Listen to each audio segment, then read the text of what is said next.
எல்லாருக்கும் வணக்கம். நம்ம இப்போ கருப்பு திராட்சையை பற்றி தான் பார்க்க போகிறோம்.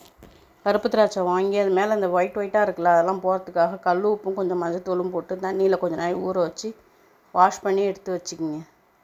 அப்போ தான் அதில் இருக்க அந்த மருந்தெல்லாம் போகும். அது மருந்து அடித்து தான் வளர வைக்கிறாங்க. அதனால் அந்த மருந்தோடு சாப்பிடக்கூடாது, ரொம்ப கெடுதல் அது. மஞ்சத்தூளும் உப்பும் போட்டோன்னா போயிடும். நல்லா வாஷ் பண்ணி எடுத்துக்கிட்டு அது ஒரு ஜாரில் போட்டுக்குங்க. கருப்பு திராட்சை சாப்பிட்றதால என்ன ஆகும்னா, நம்ம உடம்புல இருக்க ஹை பிபி குறையும். ரத்த நாளங்களில் இருக்கிற அடைப்பெல்லாம் அதில் அடைப்பெல்லாம் இருக்குல்ல, அதெல்லாம் சரி செய்யறதுக்கும், நம்ம உடம்புல இருக்க கெட்ட கொலஸ்ட்ரால் எல்டிஎல் கொலஸ்ட்ரால் இருக்குல்ல, அதனால் ஏற்படும் பாதிப்புகளையும் அது தடுத்து நிறுத்துறதுக்கு உதவியாக இருக்கும்.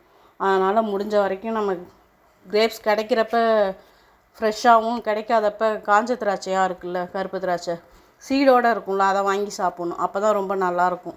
குழந்தைங்களுக்கு கொடுக்குறப்ப ஜூஸ் கொடுக்குறப்ப அதில் கொஞ்சம் ஹனி ஆட் பண்ணிக்கங்க. நம்ம பெரியவங்க குடிக்கிறோம் அப்படின்னாக்கா அப்படியே அடித்து நம்ம குடிச்சிக்கலாம். இதில் ஐஸ் கட்டி போட்டிருக்கேன் நான். உங்களுக்கு வேணுன்னா போட்டுங்க, இல்லாட்டி அதை ஸ்கிப் பண்ணிடலாம். அப்படியே ஃப்ரெஷ் ஜூஸாகவே குடிச்சிருங்க.